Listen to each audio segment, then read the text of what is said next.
Bellator 269, Fedor versus Johnson, full card prediction. Fedor Emelianenko, one of the greatest heavyweight fighters of all time. And then we got Tim Johnson, a very, very good heavyweight, a lot younger than Fedor Emelianenko, but should be a banger of a main event. The betting odds have it as pretty much a 50-50 fight. I think it's a pretty close one. They're slightly favoring Timothy Johnson on most of the odds right now, minus 126, plus 104. It's a very, very close fight. Can definitely go either way. You got Vitaly Minakov beat guys like Aleksandr Volkov, who's inside the UFC, Czech Congo, Tony Johnson Jr., Tim Johnson is fighting the main event. He's been so many good guys, and he's fighting Sowma. We got Usman and Nurmagomedov, probably the greatest name you can have as an MMA fighter. Kamaru Usman's name mixed with Khabib and Nurmagomedov. How good can that get? And he's in the 160-pound catchweight division. That's what makes it even more funny, is that Kamaru Usman's a welterweight, Khabib's a lightweight, and right in the middle of that, you mesh them together in Usman Nurmagomedov, and he's in the 160-pound division. That's just, I find that really, really funny. But you got that fight right there. We got Anatoly Tokov, Sharaf, Davlatmurodov, the Rab Truesdale, and then Kirill Sidelnikov, if I'm saying that one correctly, Vladimir Tokov and Aymard Guih, Katarzyna, Sadura versus Darina, Mazdyuk, if I'm saying these names correctly. I don't know if I'm saying them correctly. I'm not Russian. A lot of these people on the card are Russian fighters. Irina, Alexeyeva, and Stephanie Pace, Nikita, Mikhailov, and then Brian Moore, Kraken, Bozinyan, and Alexey, Shurkevich, Aiden Lee, Aleksandr, Osetrov, Aleksandr, Belikh, and Gadzhi, Rabadonov, if I'm saying the names correctly. I'm sorry if I'm getting some of these names incorrectly, but we did have a couple of fights get moved around. Vitaly Minakov, Tyrell Fortune was the original fight. I thought that would be like a very, very 50-50, like minus 110, a minus 110 fight. That fight is now Sowma and Vitaly Minakov. We also had Rustam Khalibov and Andrei Koreshkov. That fight did get canceled due to illness from Rustam Khalibov, who beaten some really, really solid guys inside the UFC. Kraken, Bozinyan, Ross Houston did get canceled. Houston withdrew, and now we have Bozinyan versus Alexey Krzyzewicz on short notice. Alexey Krzyzewicz was supposed to fight Christian Eckerlin, so it's not really that much of a short notice fight for Alexey, because he's literally just switching the fighter that he's supposed to be facing away. This is Bellator 269, a very, very solid fight card. We are going to be releasing some of the bets that we are going to make on the fight card later on today, so if you want to become a member of the channel and see all of the bets I will be making for Bellator, UFC, PFL, and many, many more, you can become a member in the link in the description below. Thanks for that, and we'll get into the first fight on the fight card right here. This one being in the featherweight division, Gadzhi Rabadonov and Aleksandr Belikh in the featherweight division. Aleksandr Belikh needs to keep this fight on the feet. He's got very, very powerful striking, 9 wins and 4 losses. Mainly a boxer, mixes in a couple of body kicks, high kicks, front kicks every now and then in there, but mainly he's going out there trying to knock you out. He's got notable knockout wins over, of course, Aymard, who he did lose to after that, like guillotine choke submission. But to beat a guy like Aymard, where the only other guy to do so is Islam Makhachev, we gotta give some props to that man. That is absolutely insane. But he needs to get the fight on the feet. His takedown defense isn't really necessarily the best. Does have some really, really solid striking, very fast, very powerful. Throws some pretty solid volume. Gadzhi Rabadonov, mainly a counter striker, looking to stay in range, move on the back foot as you're coming in, check left hook, maybe go down for a takedown as you're coming in. But it's mainly the counter punching game for Gadzhi and the pressure striking, looking to land the knockout shot for Aleksandr Belikh. But this fight right here, I definitely see going Rabadonov. Gadzhi Rabadonov should definitely win the fight, because he is such an amazing counter puncher that I find it very hard for Aleksandr Belikh to really commit on most of his strikes, as he knows that counter left hook that we saw in the last fight against Daniel Curry, we know that could come on Aleksandr Belikh. So it's going to be a very scary thing for Aleksandr to come inside that range and potentially be countered by Gadzhi Rabadonov. But overall, I still think in the striking, Gadzhi will land again. Pretty similar volume, pretty similar power to Aleksandr Belikh. It'll be very even on the feet. But as Aleksandr is coming forward to land whatever strikes he's looking to land, Gadzhi Rabadonov with the wrestling and grappling advantage is going to go down for the takedown, single leg or double leg. I don't think we're going to see any trip takedowns or judo throws or anything like that in the clinch. I just don't see that being this type of fight. I see it mainly being at range, and as Aleksandr comes in, he's going to get double-legged or single-legged, where Gadzhi Rabadonov obviously has a grappling and wrestling, so he's just going to stay on top, on the ground, ground upon a bit, maybe go for a few submission attempts, and overall, I am going to go Gadzhi Rabadonov to win the fight by a decision. It is a close fight, in terms of I can see Aleksandr landing a good shot like he did against Aymard Zaryukyan, and maybe getting a knockout. That's a possibility, but Gadzhi's one of my most confident picks on the card. He is a little bit big of a favorite right now, if I can find it. I don't know why he's all in the middle right here, but he's at minus 500 right now, a very, very big favorite, but we do know there is that possibility of Belikh to land a good shot and knock him out. I just don't see it happening. Gadzhi is going to play the counter-punching game as Aleksandr comes in, land the takedown, and dominate the fight on the ground to win the fight by a unanimous decision. Really good fight in the featherweight division. Aiden Lee and Aleksandr Osetrov in the featherweight division. This is I mean, it's a weird fight right here. I mean, 25 years old versus 26 years old, but the height and reach differentials, it is absolutely insane. Aleksandr, we know, is 5'9" inches tall. From the looks of it, from the film that I have watched of Aleksandr, he's definitely not 75 inches in reach. Way, way less in the reach department. And that's kind of how it is for all of Aiden Lee's fights. He's always very long, very tall, very lengthy. Looking to land the body kick, the high kick, maybe a couple leg kicks as well at range. 1-2 on the outside, and maybe land a double leg or body lock takedown. Go for some submissions. He's got very, very good heel hook submissions. Really good at getting your back. He's got a wicked hard to get out of body triangle. I mean, if you can get that body triangle on you, you're not going to get out. We saw the fight with Ludwig a couple of years ago. He could not get out of that body triangle. Even when Ludwig got in the guard of Aiden Lee, who was landing little ground and pound shots. Aiden Lee literally pulled up on the head of Ludwig and did that, used his body lock, and reversed, and got the back of Ludwig like really, really easily. So, the grappling of Aiden Lee, I think, is going to be much, much better than Aleksandr Osetrov. Maybe the wrestling might go Osetrov right there, but the grappling of Aiden Lee is much, much better. The kickboxing, I think, is going to be a little bit better. The boxing of Aleksandr is going to be better. So, it really matters in the striking. Can Aleksandr put on the pressure, close the distance, and land those boxing combinations? Or can Aiden Lee use his height, use his reach, keep at range, jab, 1-2, leg kick, body kick, all that type of stuff? Because if Aiden Lee can keep range, he's going to win the fight in the striking. And in the grappling, I believe Aiden Lee will be able to defend the takedowns of Aleksandr, or use his submissions to use those to get back up on the feet. So I mainly think this one is going to be a striking fight. I can see some wrestling and grappling mixed in from either guy, because Osetrov is a very solid wrestler and Lee is a very solid grappler. So we might see a little bit here and there, maybe to settle the judges' scorecards. Like, if the striking is very, very even, maybe one of them lands a takedown, but I don't see too many wrestling or grappling scenarios to happen in this one. But I'm gonna go with Aiden Lee to win. He is the underdog in the fight, sitting around plus 170 if I'm mistaken. Yeah, plus 170 on Bet Online right now. I'm gonna go Aiden Lee to win the fight. The reason is I know the grappling on the ground is a lot better than Aleksandr. I know he's very, very good at getting back up on the feet after he gets taken down.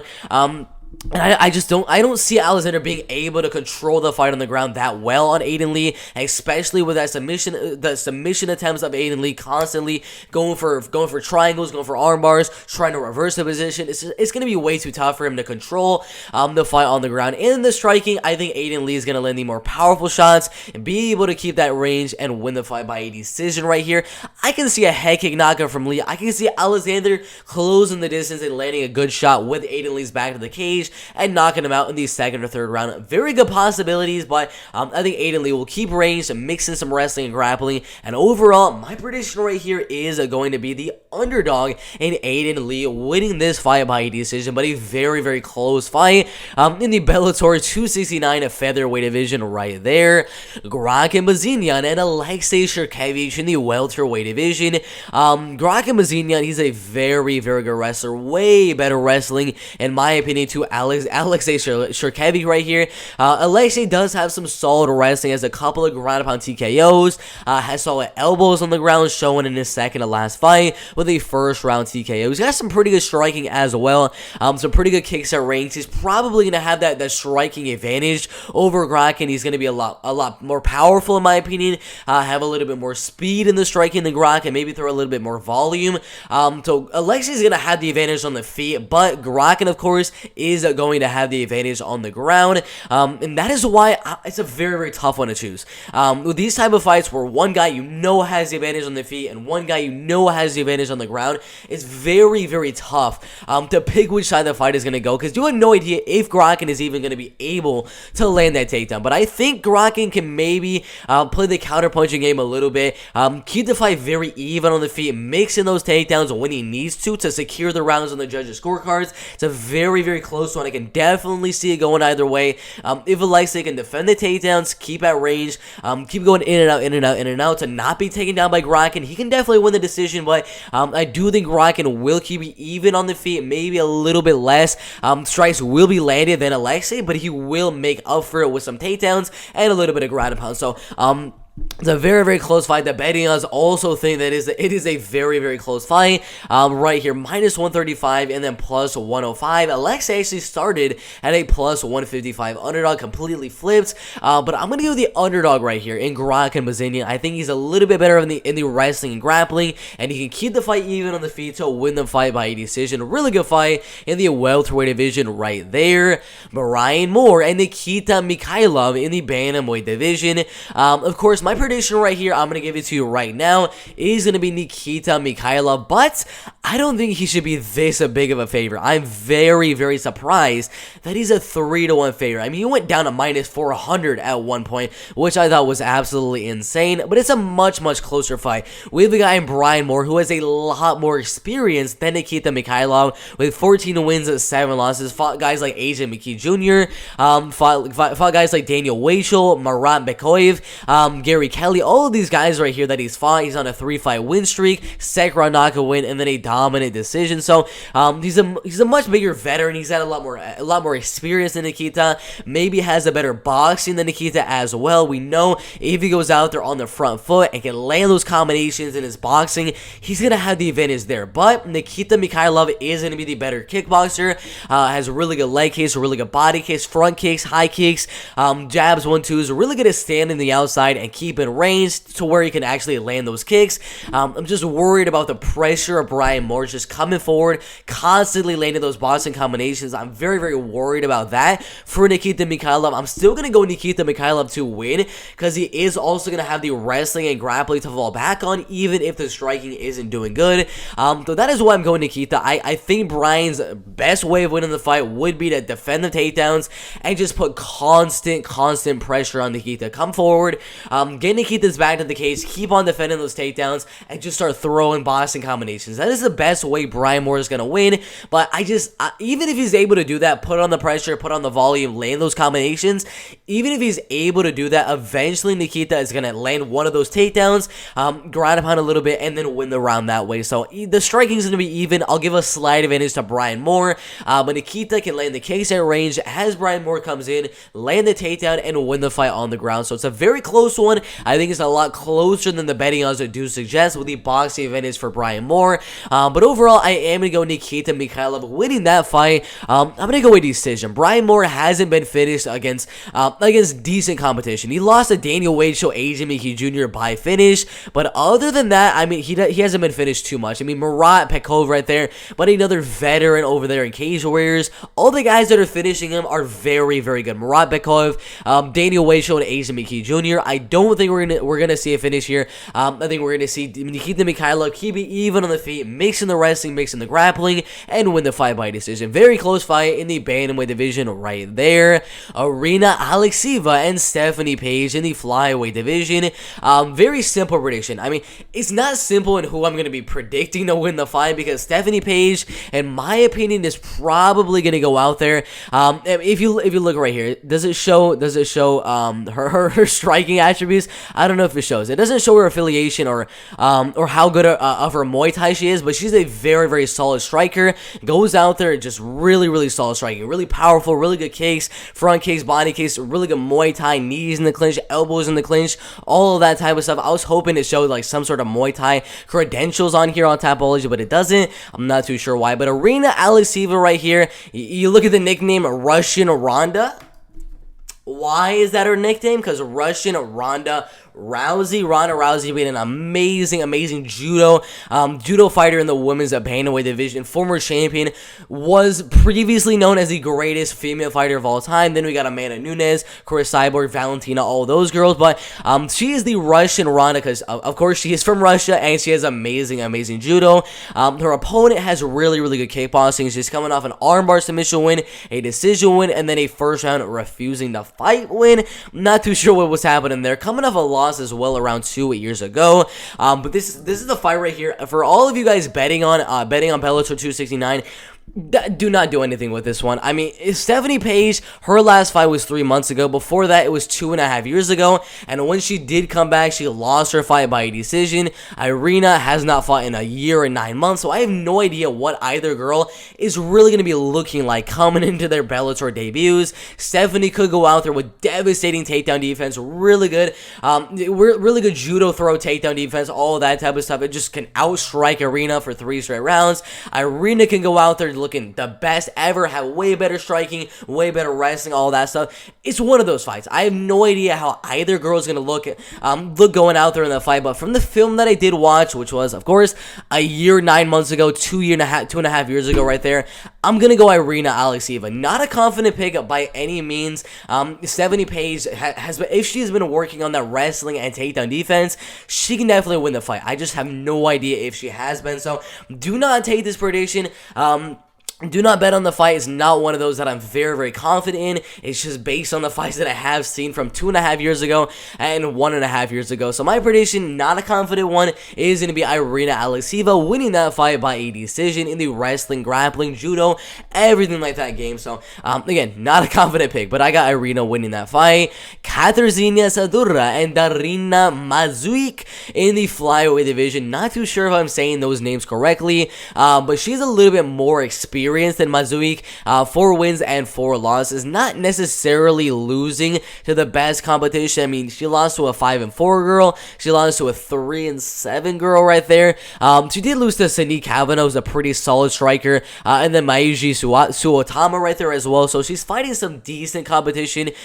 She's beating some good fighters as well, 6-2 and then 10-4, but she's got some pretty striking, decent wrestling as well. If she's gonna go out there, she's literally looking probably to get the fight down. Fighting a girl like Darina Mazdyuk, she needs the fight to go to the ground. I mean, Darina Mazdyuk, if you saw the fight where she was literally fighting like a 400-pound guy, she went forward and showed some really solid power, throwing huge boxing combinations, body kicks, high kicks, knees to the body, all of that type of stuff. From the film that I have seen of her, she's gonna have way better striking than Sadura. Sadura is gonna have way better grappling than Darina is gonna have. So it's another one of the fights. Low level MMA, low level women's MMA is a very hard fights to predict because we're not really going off of too much. I mean, her last 3 wins were decent. I mean, she got the wins, got TKOs, got decisions, but they were against 0-0 fighters. Katarzyna, she hasn't really beaten the best competition, and when she has beaten that competition, it was 2.5 years ago, it was 3 years ago, it was a year and 10 months ago. We have no idea what either girl is going to look like. Again, another one of the fights in the low-level women's weight classes right here in the women's flyweight division that I'm not going to be too terribly confident in. Do not bet it. I'm not advising anyone to do anything with the fight because it could go either way. I have no idea what she's going to look like after a year, 10 months off, but what I did see of her striking is nowhere near Darina striking that I've seen in the last few months. So I'm going to go with Darina. Again, not a confident pick. Low-level MMA is not something you want to bet on because you're most likely going to lose. So I'm going to go with Irina to win the fight by close decision. Outstriking, defending most of the takedowns, and winning the fight by decision right there. Decent fight. I really have no idea. In the women's flyweight division, Vladimir Tokov and Aymard Guih in the lightweight division. Vladimir Tokov, really solid wrestling. If you look at the betting odds for the fight, if I can find them, I do not know. Vladimir Tokov minus 500, one of the biggest favorites on the card. Even a bigger favorite than Anatoly Tokov at minus 450, but he's a very big favorite over the veteran and Aymard Guih. 15 wins, 12 losses, and 1 draw. 33 years old, very tall, very lengthy. He's gonna have a similar height and reach to Vladimir Tokov, but usually Aymard likes to keep range, use that height and reach to mainly land the kicks at range, try to land some body kicks, some front kicks, some high kicks, and when you go for a takedown on him, he's got some really solid grappling as well. 6 of his wins are by submission, mainly due to guillotine and rear naked. So if you take him down, you gotta be worried about the submission threat from bottom and potential of him reversing you and getting a rear naked. But overall, Aymard does not need to do anything with the grappling, does not need to do anything with the wrestling. He needs to fight to stay on the feet. He needs to strike with that Vladimir, use the kicks at range, and try to win the fight by decision. But Vladimir Tokov, we already know he's got way better hands, way better boxing. He's gonna put on the pressure, come forward, throw some combinations, and mix in that wrestling and grappling. Out of all of his wins, I believe most of them are decisions. 3 decisions, 1 submission, and 1 knockout right there. But this fight, I do think Vladimir is going to put on the pressure in the boxing, take down Aymard Guih many times in the fight, and eventually, I'm going to say he's going to submit him. I mean, if you look at all the losses for Aymard Guih, you got a dart choke submission loss, a ground pound loss, a rear naked loss, triangle loss right there, rear naked loss again. I don't know how he's going to finish it, whether it's by submission or whether it's by ground pound TKO, but Vladimir Tokov is going to take down Aymard Guih over and over again, get on top, and ground pound him a lot until he gets that finish by ground pound TKO, or use the ground pound to transition to a rear naked or something like that. Really easy prediction in the lightweight division right there. Vladimir Tokov inside the distance. Baby Fedor and Truesdale in the heavyweight division.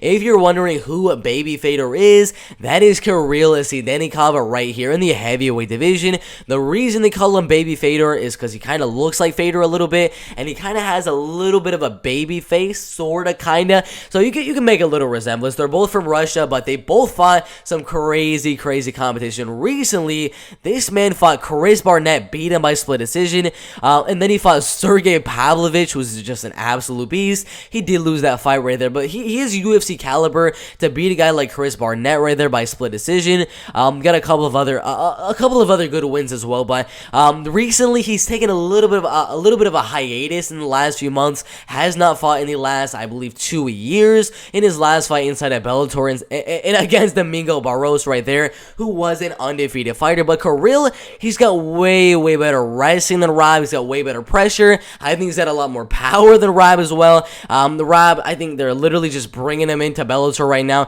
for a nice win for Kirill. I mean, Kirill is Russian. This fight card is going to be in Russia. I think they're literally just trying to find another guy out there that doesn't have too many finishes on his record, who has 6 knockout wins, but most of them were way back here in 2011. Pretty much all of them. I mean, recently, decision, hasn't gotten too many finishes, so there's not really too much of a risk for Bellator that Rab is going to knock out Kirill, because he doesn't have that much power, but I think this is the fight that Bellator really wants Kirill to win. They set it up specifically for him against a guy that doesn't have that many finishes. Kirill's going to go out there, put on the pressure in the striking, land some big shots, take him down, and ground upon TKO him in the first or second round. Easy prediction in the heavyweight division right there. The betting odds, I believe, are like minus 300. Yeah, minus 300 for Kirill, and then plus a 240 for Rab Truesdale. But I'm very confident in Kirill winning. I already know Bellator is setting him up for an easy win right here, because Rab, he doesn't have the power to scare Kirill. Kirill's going to come forward and knock him out on the feet or TKO throw him on the ground. Easy prediction in the heavyweight division right there. Anatoly Tokov and Sharaf Davlatmurodov in the middleweight division. 18 wins, 3 losses, and 1 draw. 29 years old, the prime of his MMA career, versus a 29-3 fighter. 31 years old, and he's pretty much the same exact age in the prime of his MMA career. Absolutely insane. But Anatoly Tokov right here, I mean, he's only 31 years old. He's prime. He's a prime fighter right now. 29 wins, 3 losses. That is a lot of experience. And the only guys he's lost to, Nurmagomedov, way back in 2011. Yuri Sharaf right here. It wasn't really the best fighter right there, but still, I mean, his only losses are to Anatoly Tokov and then one other guy. That is his second loss. Nurmagomedov, probably the first or second best fighter in the PFL, and then the other loss to Rabadonov, who is inside the UFC. Those are the only losses for this man. Other than that, he's looked like an absolute beast. Second round ground pound TKO, first round guillotine, second round front choke, elbow knockout win, knockout, over and over and over again. The man is just an absolute beast. Over there in Russia, he did absolutely amazing. Joined Bellator, beat Aleksandr, Vladimir Filipovic, Gerald Harris, and then Horacio Darpinyan. I think he's going to win this fight as well. I don't necessarily think he should be as big of a favorite. Sharaf does have some pretty solid striking and decent grappling as well. But if he's going to win the fight, he needs the fight to stay on the feet. There's no chance that Sharaf Davlatmurodov is going to win the fight in the grappling and wrestling game. Because Anatoly Tokov, we already know, he's way better on the ground. Anatoly Tokov, if he gets the fight to the ground, he's probably going to get a TKO or a submission very fast right after he gets the fight down there. But the only losses for Sharaf are very good fighters as well. Muhammad Burkhamov right there, 11 wins, 1 loss.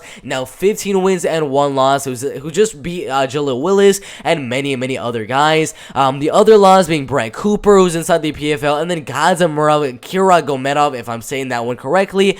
Also, a very good competition that he is losing to, but this fight right here is really going to come down to who has the better wrestling, who has the better grappling. It's fairly obvious. Anatoly Tokov is going to dominate this fight. He's a lot bigger than Sharaf. He's a lot more powerful in the striking. He's got way better wrestling, way better grappling, and he's going to go out there and dominate the fight. He's one of the biggest locks, in my opinion, on the card, and I think Anatoly's going to dominate. So, easy finish right there. Anatoly Tokov by finish in the first or second round. A really good fight in the middleweight division right there. Usman Nurmagomedov and Patrick Pietila in the 160-pound casualweight division. Probably the closest fight on the card. I mean, I've been thinking, like, how is Usman Nurmagomedov going to win? I mean, it's a really tough fight for Usman. A very close fight. I think Patrick can definitely win this one. If he keeps the fight on the feet, he's got better wrestling. I'm joking, y'all. I mean, there's no chance Patrick Pietila is going to win the fight. I mean, come on, guys. Usman Nurmagomedov, look at the name. Usman and Nurmagomedov in the casualweight division, right between the divisions of Kamaru Usman and then Khabib Nurmagomedov. I'm going to say it right now. Patrick Pietila has 0 chance of winning. Maybe I'll give him a 0.01 chance of winning the fight. But overall, this is the biggest lock I've literally ever seen. I mean, there's been some boxing fights out there that are really big locks, like some of the Canelo fights. I mean, those ones are very good locks, but this one is definitely a lock. Patrick Pietila with 11 wins, 8 losses, lost to Ryan Roddy. He lost to Arnold Carafa right there. Anthony Dizzy, it's a solid fighter. I mean, he's fought some decent guys out there, but honestly, he's no match. He's no match for Usman Nurmagomedov. I've seen a little bit of film of Patrick Pietila. He's got some decent power, has a couple of submission threats on the ground, has a decent grappling, decent wrestling, decent striking, everything like that. But again, 0 chance Usman is going to lose the fight. I'm sorry. At the beginning of the video, I did say, I was joking a little bit saying Patrick, it's a pretty close fight. Patrick could win. It's not a close fight. Usman Nurmagomedov is the biggest log I've ever seen. Better striking, better grappling, better wrestling, better kickboxing, better Muay Thai, better clinch game, better ground pound, better chin. I don't know. What do you want me to say right here? Usman is going to win the fight. Put him in your parlay. I don't care if you're doing a straight bet on Fedor Emelianenko. add Usman or Nurmagomedov to that parlay. It really does not matter. Just add him to your parlay. Usman is going to win the fight. Easy prediction right there. In the 160-pound catchweight division, Vitaly Minakov and Sowma in the co-main event of the heavyweight division. A short notice fight. Originally, we were supposed to have Tyrell Fortune and Vitaly Minakov. I'm not too sure why Tyrell did withdraw from the fight, but now we got Vitaly Minakov. If Vitaly wins his fight, I say give him a title shot. Give the man a title shot. Even though you got some two heavyweights right here in Tim Johnson and Fedor Emelianenko fighting in the main event, I don't care. Tim Johnson can go out there, knock out Fedor in the first round. Fedor can go out there, knock out Tim Johnson in the first round. Don't give either one of those guys the title shot because Vitaly already beat Tim Johnson. 22 wins, 1 loss, coming off a win over Tim Johnson, who's in the main event. Won that fight by a first round knockout. Beat Antonio Silva, Tony Johnson Jr., Alexander Volkov, Chet Congo, so many other guys. But he's coming off a win over a guy that is the favorite in the main event of this heavyweight division. So I don't care. If Vitaly wins the fight, give him a title shot. If Sowma wins the fight, give him the title shot. Sowma being a really solid striker, very fast for the heavyweight division, good calf kicks, good pressure striking. Just overall gonna have the speed advantage and the volume advantage on the feet over Vitaly Minakov, but we already know Vitaly Minakov is gonna have that wrestling and grappling, is gonna go down, take down Sowma over and over again, and dominate him on the ground. 7 wins and 2 losses. Coming out of a very solid win over Ronnie Marks by first round knockout, got his back to the cage and just started throwing really big shots and ended up getting the knockout. That is the main way he's gonna beat a guy like Vitaly. Come forward and give it everything you have in that very first round and get the finish. If you don't get the finish, you're gonna lose the fight because Vitaly Minakov, he's got a good chin.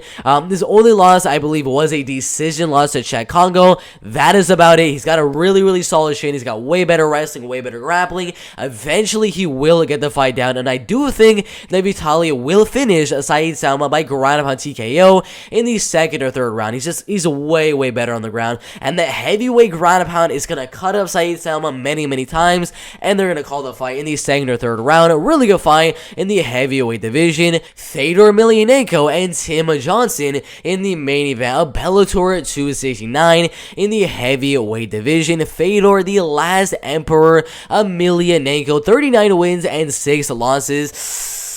45 years old, a little bit less in terms of height, a lot less in terms of reach right there. So in this fight, the main way I see Fedor winning is probably going to be maybe a little bit of grappling, a little wrestling mixed in, but mainly get Tim Johnson's back to the cage and just start throwing. I mean, I don't see any other way. Tim Johnson is just so big, so strong. He's just a lot more powerful than Fedor. Fedor is 45 years old right now.